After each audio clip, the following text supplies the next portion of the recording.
Hello and welcome back to the legendary Lunacy. I'm your host, Lord Papa Lunacy. How you been, baby? I miss you. Today we got another creepypasta, and I picked this one strictly for the title itself. I didn't know this was 12 Days of Christmas, but the story is called Carrots and Whiskey, written by Stephen D. Jackson. Without further ado, let's just get right into it.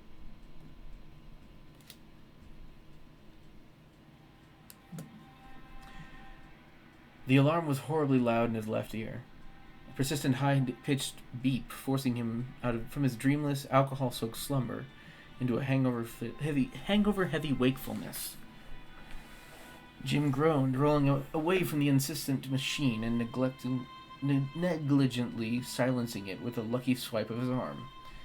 His head felt thick and fuzzy, his tongue dry, and his stomach on the verge of a rebellion. Jim opened his eyes and peered at the sliver of cold morning light, showing through the curtain of his half-recalled memories, as half-recalled memories danced across his mind. A crowd of his friends at the pub, reindeer jumpers, and a sexy elf serving behind the bar. Oh God, it's Christmas morning. Wild panic stabbed through him and he turned up to his side. Sandra was missing. The empty space beside him was cold. She'd been gone a while. It had been his turn last night. He remembered that clearly. He'd made her the promise as he headed out. Wrapping his scarf around his neck, he stepped to the door, giving her a smile that said, and saying that, of course, he wouldn't forget. How could he? Christmas Eve was the most vitally important night of the year. A basic trip out with his friends wouldn't change that. But they'd had a couple of drinks, and Harry had suggested a couple of more. He had barely realized he had had so much until he stood up to head home and almost fallen over.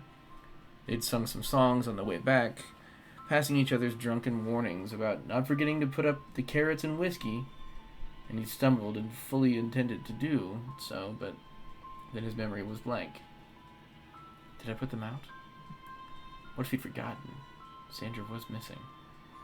Ripping the duvet off, he clambered out of bed and hurried to check on Owen.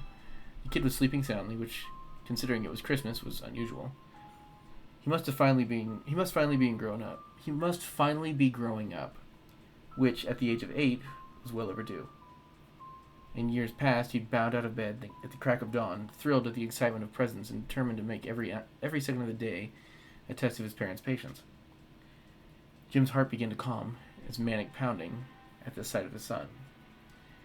He hadn't been taken. He sat against the doorframe for a minute, recovering his composure and trying to ignore the throbbing headache rattling his skull.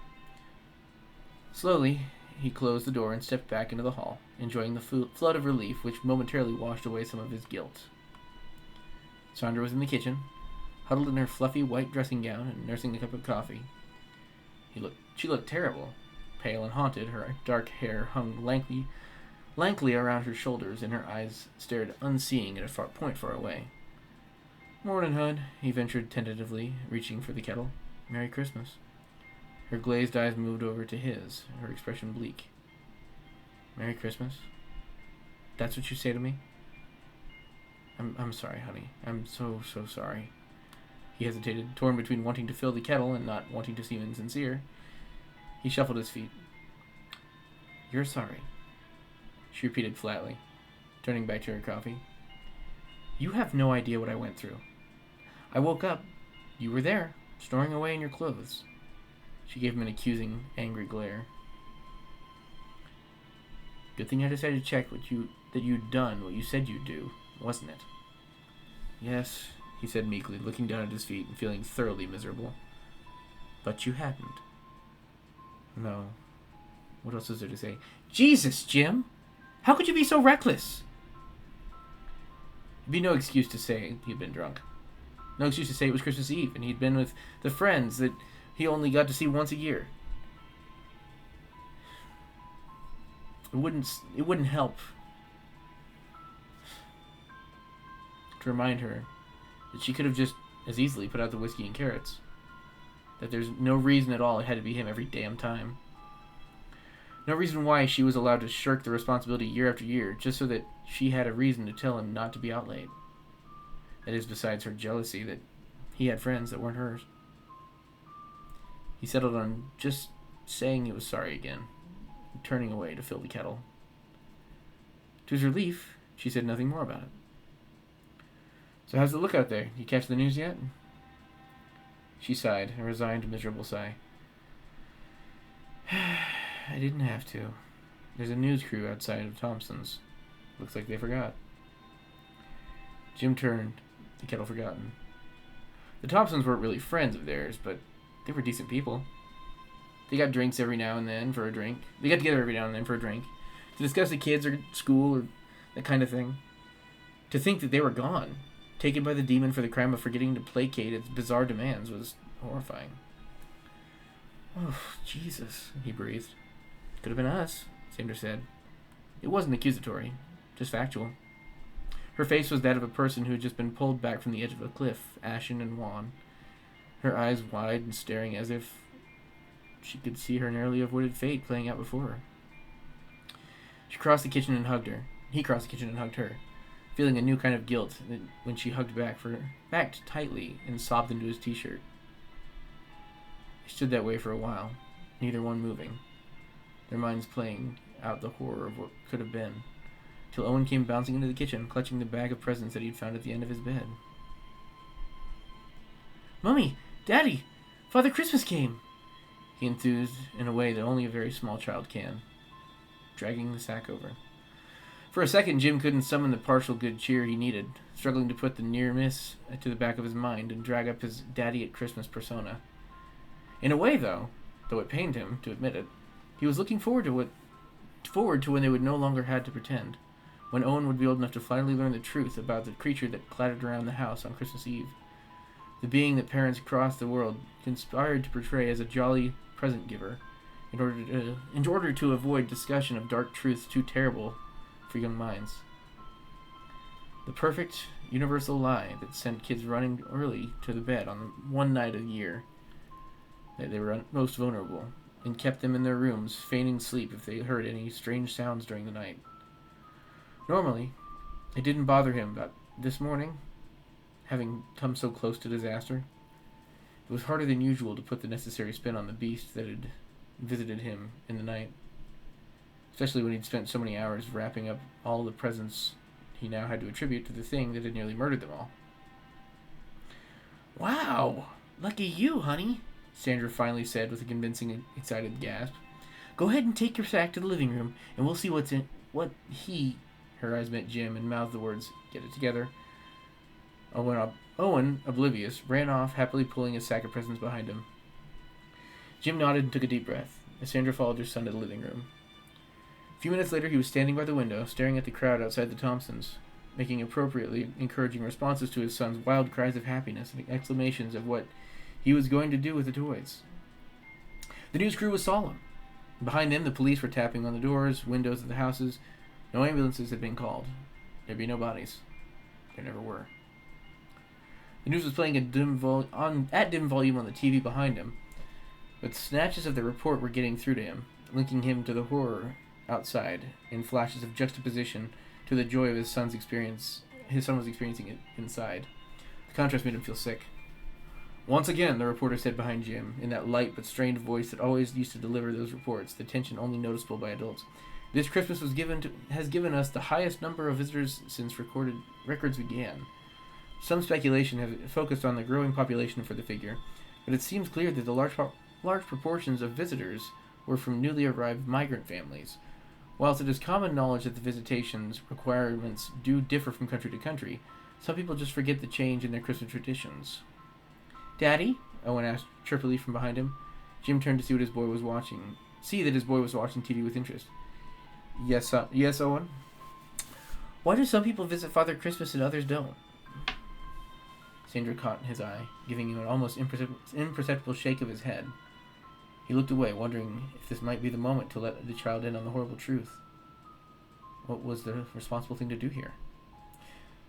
Well, he said, measuring his words, if people don't put out their carrot and whiskey, then they get to go and visit Father Christmas. So it could happen to anyone. Why don't we go then? I'd like to visit. Can we go next year? Sam looked at Chandra. She looked away. But we don't need to go see Father Christmas, Owen. He comes to us. That's why Mummy put out the whiskey and the carrot last night. He pointed to the little plate next to the Christmas tree and the shot glass next to it. The glass was empty, and Jim had absolutely no intention of using either the glass or the plate ever again. A goofy-looking stuffed snowman had fallen across the plate, no doubt knocked over by the talon of the beast as it reached for the carrot. Jesus Christ.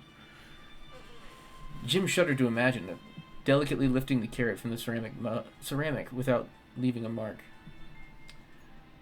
"When did you do that, Mummy?" asked Owen, peering around at his mother over the pile of shredded wrapping paper. "Did you get to see Father Christmas?" Sandra gave him a sickly smile that looked more like a grimace and shook her head. "No, honey. I just came downstairs last night and put a glass of whiskey next to the carrot your father put out." Jim's heart nearly stopped. He stared at her, wondering if she meant that as some kind of joke.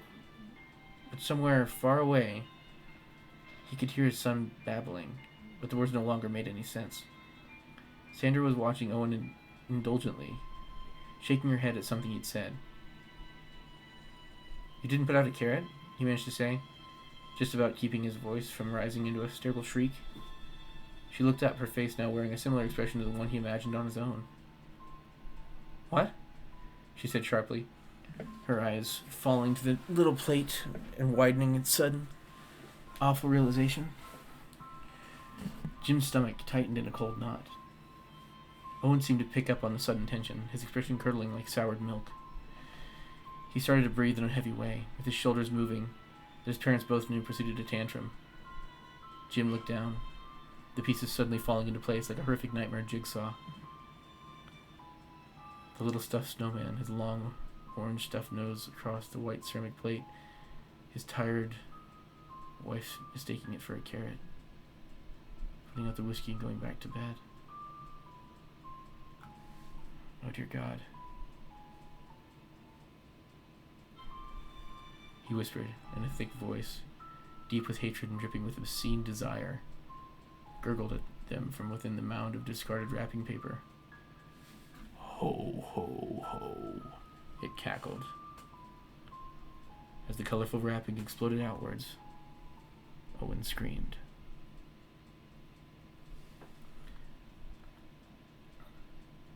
Huh.